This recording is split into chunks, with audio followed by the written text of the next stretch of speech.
नमस्कार बंधुरा आपनादेरके स्वागत आमार ई चैनल स्पिरिचुअल आध्यात्मिक ब्लगे।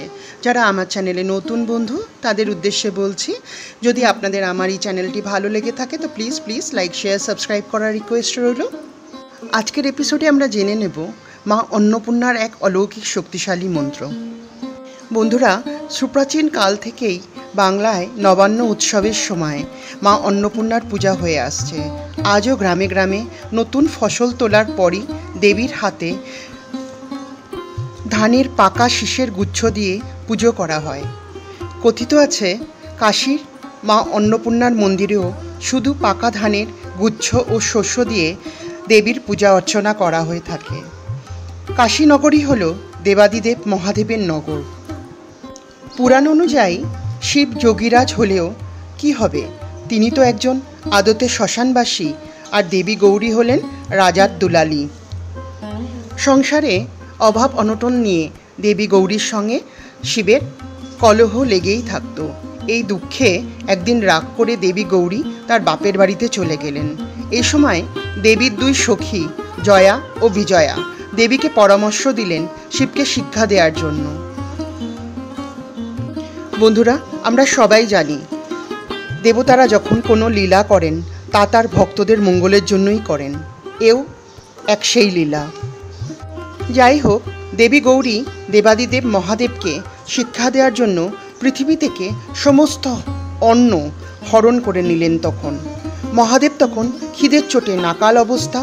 যেখানেই দেবাদিদেব মহাদেব যান সেখানেই শুধু একই কথা, একই হাহাকার, হা অন্ন হা অন্ন। শেষে মহাদেব দেবী লক্ষ্মীর পরামর্শে কাশীতে এলেন। কাশীতে এসে মহাদেব দেবী অন্নপূর্ণার হাতের থেকে অন্ন খেয়ে খুবই পরিতৃপ্ত হলেন। এরপর কাশীতে স্বয়ং মহাদেবের উদ্যোগে প্রতিষ্ঠিত হল দেবী অন্নপূর্ণার মন্দির। চৈত্র শুক্লাষ্টমী তিথিতে শুরু হয় দেবী বন্ধুরা, এই ছিল মা অন্নপূর্ণা দেবীর পৃথিবী লোকে পুজোর মাহাত্ম্যের কাহিনী। সনাতন ধর্মে বলা হয়ে থাকে অন্নদাত্রী দেবী অন্নপূর্ণা, ইনি দেবী দুর্গার আর এক রূপ। দেবী দ্বিভুজা।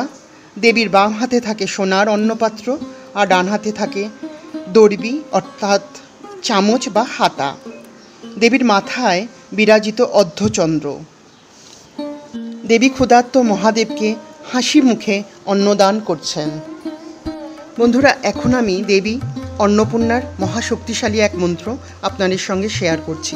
মন্ত্রটি হলো অন্নপূর্ণে নমস্তভ্যং নমস্তে পরমাম্বিকে তচ্চারু চরণে ভক্তিং দেহি দীন দয়াময়ী। অন্নপূর্ণে সদা পুণ্যে শঙ্কর প্রাণবল্লভে জ্ঞান বৈরাগ্য সিদ্ধার্থং ভিক্ষাং দেহি নমস্তুতে। এরপর বলতে হবে সর্বমঙ্গল মঙ্গলে শিবে সর্বার্থ সাধিকে শরণ্যে ত্র্যম্বকে গৌরী নারায়ণী নমস্তুতে।